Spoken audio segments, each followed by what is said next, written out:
Last night, a paranormal researcher came to stay with me at the hotel I was at.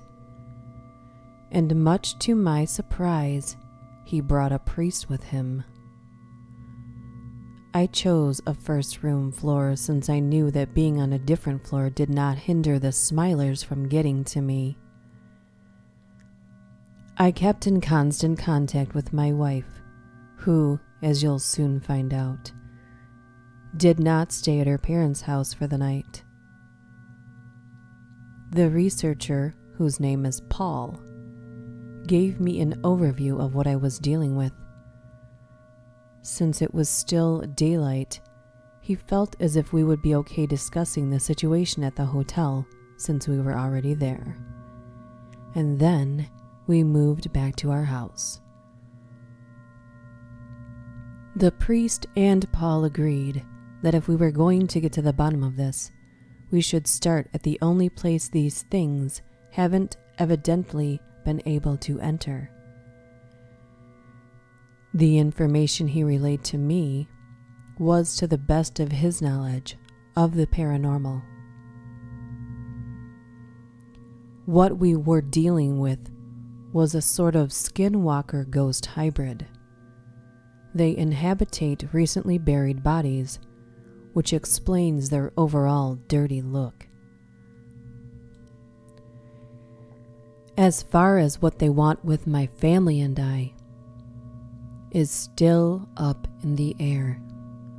The priest, Father John, asked if anyone in either of our families had recently passed, and the answer was no.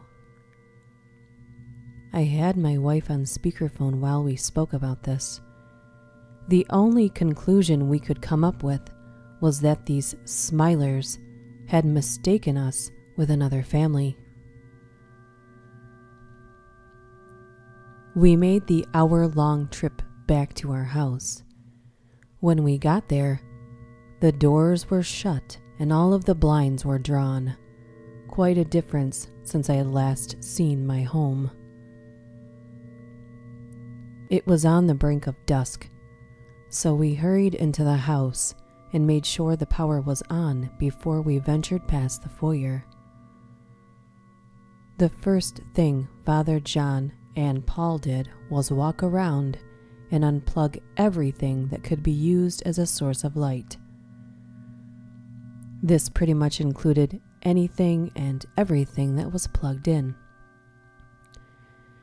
As someone suggested that these things were feeding off of electricity, and whoever said that was right.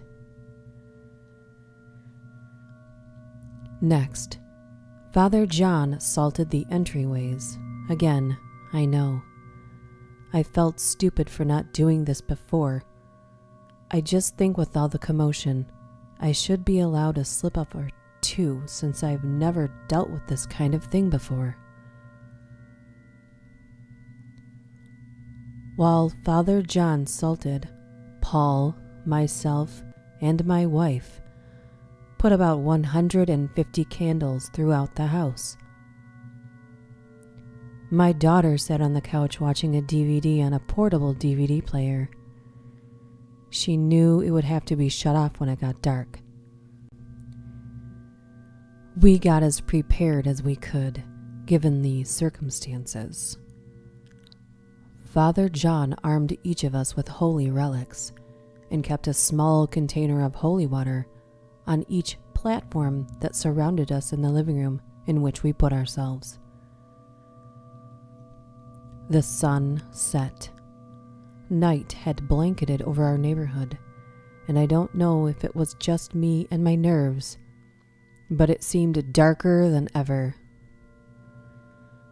My daughter had put away the portable DVD player, and we turned off all of our phones except for Father John's, as we figured having one line of communication would probably be a good idea. We basically all huddled in the middle of the living room while my daughter slept on the couch. Our house, illuminated dimly by the throws of candles we had lit. It was about 1 a.m. when it started. Paul happened to be looking out the window when the street lights on either side, about 3 houses down, suddenly went out. He got my attention, and the rest of us rushed over. The next set of lights went out. It was between this set going out and the next one that we finally saw them, limbering along in the odd floppy way that they do, eyes glistening in the moonlight. I immediately saw the fear in Paul's eyes. He voiced his concern. "I know I said what they were before, but I've never seen one." I thought, fucking great, a lot of help you'll be now. Maybe it was selfish of me, but it kind of irritated me that he was about as skilled with these things as I was. However, at least he could see them. I sent my wife over to protect our daughter. Through all of this, their safety was my only concern, whether it seems like it or not. As they approached, I found myself once again frozen while my eyes locked onto a set of theirs. I was shaken by Father John, and we went to the middle of the room, anxiously awaiting for them to reach the house. Sadly, there wasn't much we could do on the offensive side of things. While they slowly flailed their way toward us, I confirmed that both Paul and Father John had seen them, then asked why the cop couldn't. Father John and Paul concluded that it must be the house itself that makes people besides myself and my family capable of seeing them. Another semi-answer.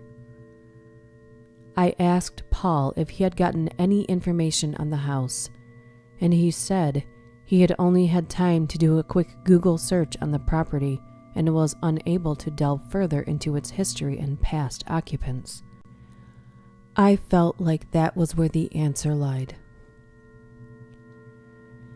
They eventually made it to the yard, and that's when they stopped walking and began waving, smiling the whole time. All but one. It was the female that had let out the laughter the night before. She just stood there, back arched backwards, arms hanging behind her. She was expressionless.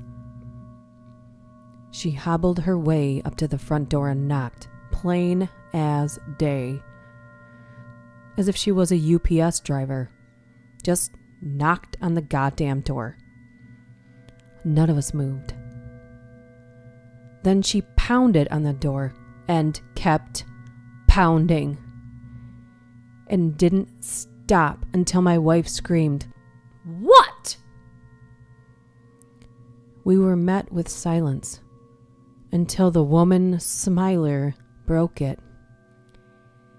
"It's time for you to go," Father John responded. "This is not your home. This family owes you nothing. Be gone." The Smiler let out the same shrill laughter I'd heard the night before. It was horrifying, and a sound I will never be able to forget. The other Smilers crept up to the windows, all but one which was covered by curtains. They started banging on the windows, but not breaking them. Now that I think about it, even their walk was less exaggerated than it normally was. They weakly banged on the windows while their female leader gave us a warning. "You cannot keep him out of where he belongs forever." Father John asked who, and then it was over. the Smilers were gone. The street lights came back on, and we all breathed a deep sigh of relief, but yet again, I was met with more questions than answers. Why was it time for us to go? Who was I keeping out of where he belonged? I felt like the answers lied in the history of the house. Now, I love my wife dearly. She and my daughter are my everything. But even with the warnings I had stressed to her, she made a stupid ass decision. For whatever reason, while we were all collecting ourselves, she walked over and opened the front door, presumably to check the porch and verify the female Smiler was gone. Don't ask me why. I will never know what compelled her to do something so fucking ridiculous. As soon as she turned the knob, Father John yelled, "No!" But it was too late. The door flew open and pinned itself against the wall behind it at the same time the street lights went out again. There stood the female Smiler. Only she wasn't smiling. She looked rabid. She was breathing heavily. Her eyes were popping out of her head, and her fists were clenched, as she, for the first time I'd ever seen a Smiler do, leaned forward.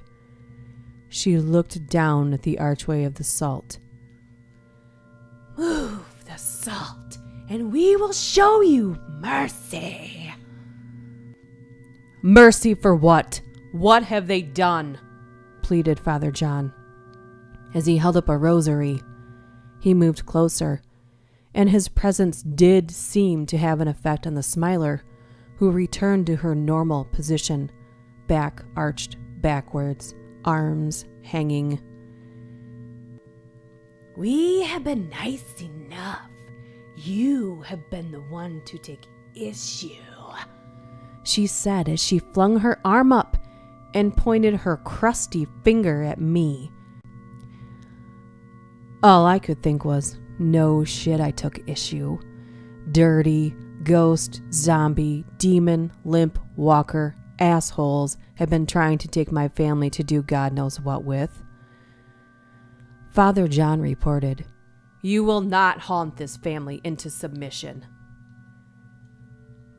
She stood there in silence for a moment, before opening her large mouth to reply. But as she began to speak her first words, every candle in the house blew out, and she disappeared. Right before our eyes, like someone had flipped a switch. The streetlights once again came back on, and the light poured in through the door and the one uncovered window. None of us could move. We all stayed where we were for what felt like an eternity. The sound of my daughter crying broke the silence, and my wife went over to comfort her. The three of us men reconvened in the middle of their living room, and it was obvious. We needed to know about this house in order to figure out what to do about this problem. I am typing this about an hour after the events I've just described. As soon as the sun is up, Paul and Father John are going to go out and do their research. My family and I are going to stay in our home, guarded by the salt which seemed to do the trick, and are going to make sure to keep all the electricity use to a minimum, as we don't know if the Smilers potentially charge during the day and then reveal themselves at night. This has been a terrible few days, but for the first time throughout all of this, I feel like we may be on the path to the end.